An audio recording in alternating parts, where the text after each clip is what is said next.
Right then, welcome to 2025. Happy New Year to everyone, and welcome to any new viewers or subscribers since the last video. We've had quite a few new subscribers to the channel, which is great, and I really appreciate it, and lots of nice comments as well, so thank you. If you are new here on this video, then be sure to check out the channel trailer where I set the scene for this, my golf life crisis, and my ultimate ambition, mad as it may be, to get into a position of qualifying for the Legends Tour when I'm eligible at the age of 50.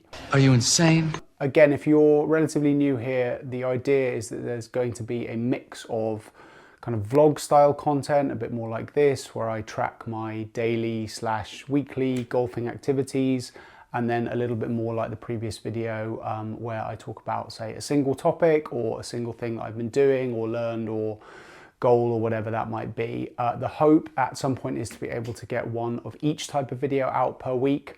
Not quite there yet in terms of production workflow and stuff like that. Still getting to grips with the editing and the time everything takes. But that is the goal sooner rather than later into the new year.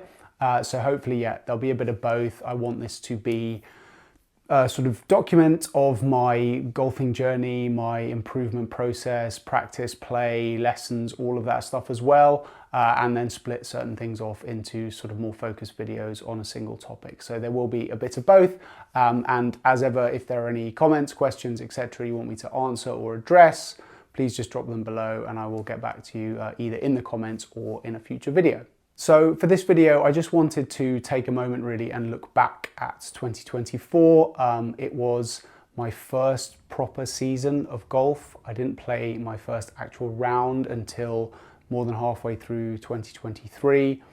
So last year was my first full season, and a lot of things changed, a lot of things happened in that, and I just wanted to take a minute to sort of document those and really kind of the highs and the lows. More highs because it was overall a very positive year, but a few things, didn't necessarily go as planned.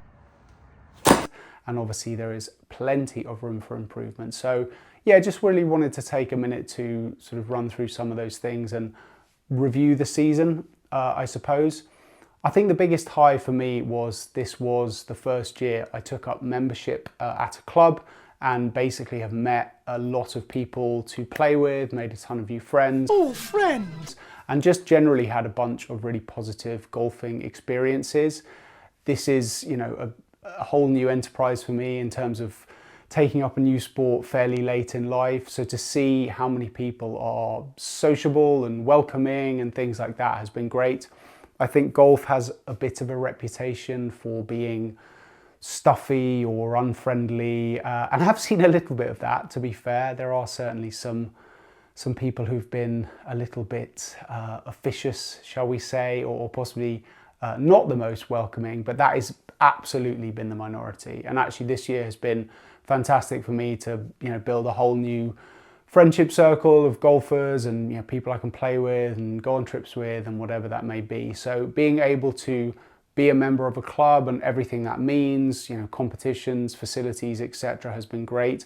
But I think in particular, really just the people and people who've reached out and helped me along the way has been something that has absolutely been one of the key highs of 2024. And alongside that has been, absolutely another high of the year is I've been able to experience a bunch of new courses, a bunch of new playing environments, and that has been great. I've become a member of a couple of golfing societies who've done competitions and society days at some really lovely courses, and made friends who are members at different places, and been able to travel around a little bit and see some really great golf courses this year. In particular, I've played at Ashridge for a society day, which was great. I've managed to play all 3 of the courses at Woburn, which was not something I was expecting and has been amazing.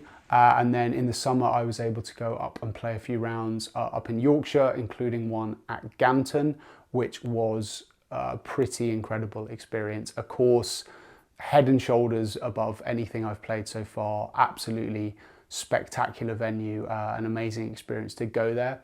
I think related to that is probably one of the lows of the year, which was during that summer period, I did experience definitely a sort of slump and some temporary regression in my game. I was going through a bunch of lessons at the time, trying to work on a lot of different things, and my head was a bit all over the place in terms of what I should have been focusing on in my game.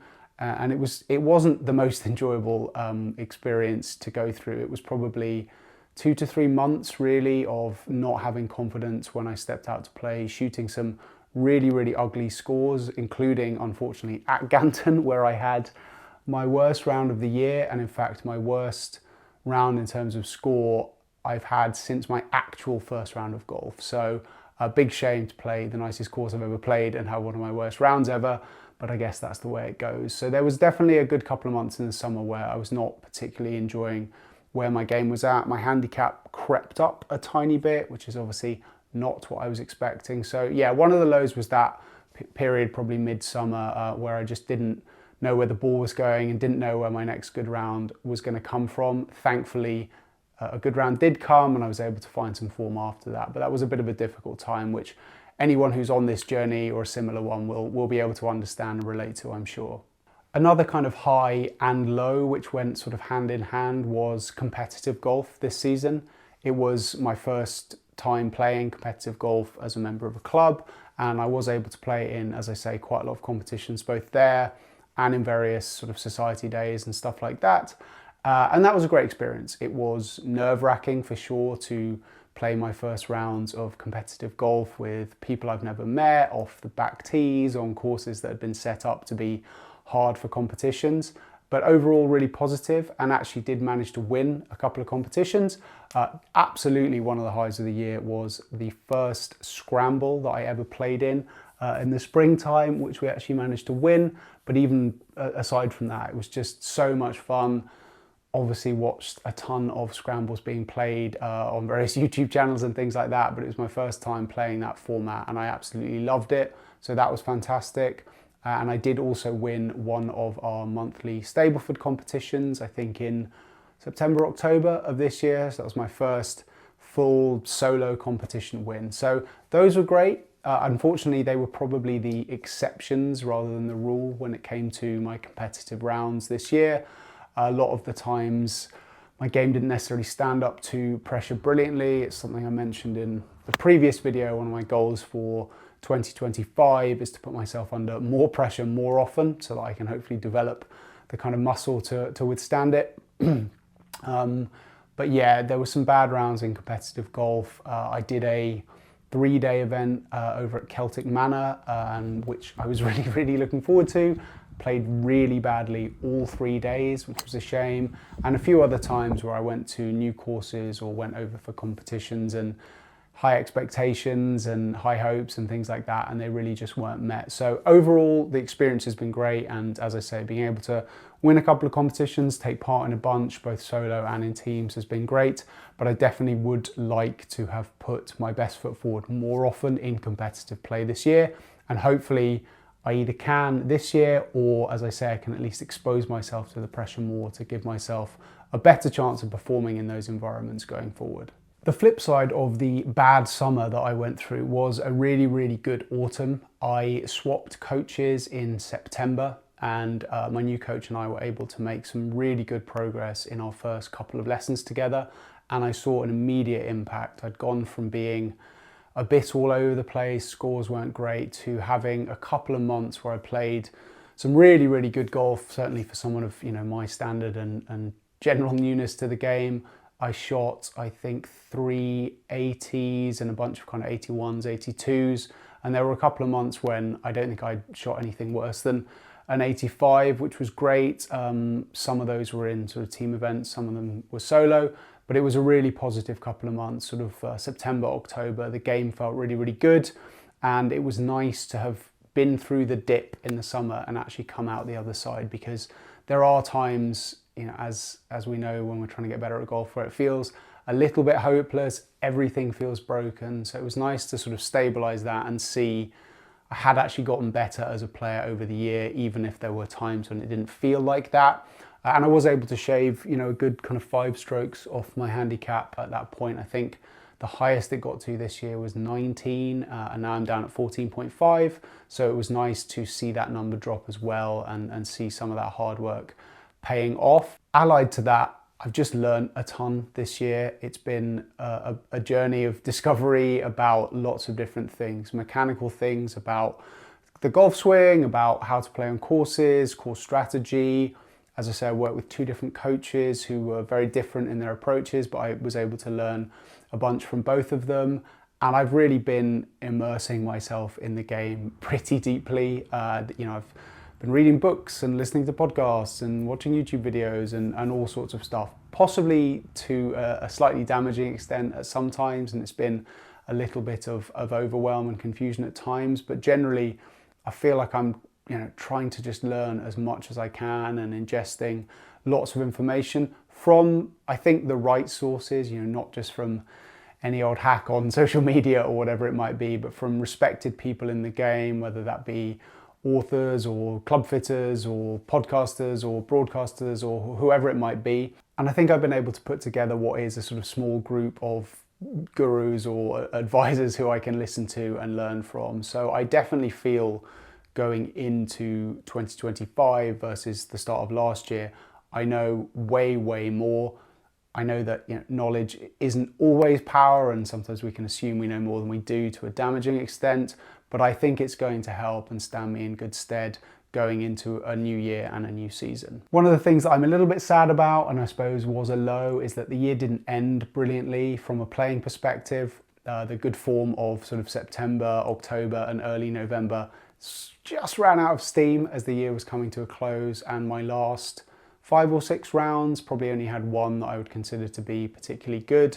So that is a shame. Would have been nice to end my first full year of golf on a high note, but I suppose that's just the way it goes. So ended with a little bit of a whimper, which is a shame, but I ultimately am feeling positive about the new year. I feel like my game isn't necessarily in a great place right now, but it's probably stuff which is fairly easily fixable or tweakable, and I am feeling positive about upcoming lessons I've got and changes that I'm trying to make to my swing. And ultimately, one of the big positives of the year was starting this channel and starting to document this journey and share it with people. It's something that I'd been toying with for a while. I started the written blog sort of in the spring of last year, I think, and it was just a bit of nerves and a bit of not really understanding how much of this I wanted to share, how comfortable I was with the ups and the downs that was holding me back. But I think ultimately it's been good. The response has been good. People have been very nice.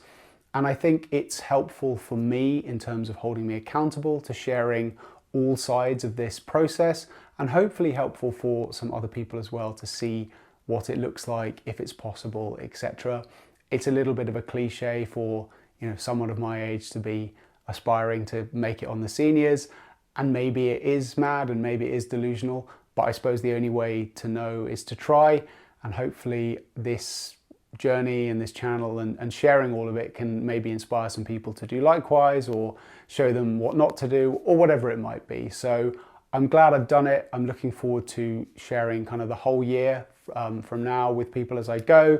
As I say, there will be a mix of vlogs, a bit more real time, hopefully as the year goes on, and now that the channel's up and running and I sort of know a little bit more about what I'm doing, and then I will break down some specific things that I'm working on. I'm starting a new golf fitness regime in the coming weeks. There'll be other things that I'm doing in terms of like gapping sessions. I want to work on speed training at some point, and a bunch of other bits and pieces. So hopefully lots to come. Hopefully a positive year of golf in store. Hopefully a handicap coming down. Hopefully some more competition wins and all of those things. But good, bad, and everything in between. I will document it as best I'm able to on the channel.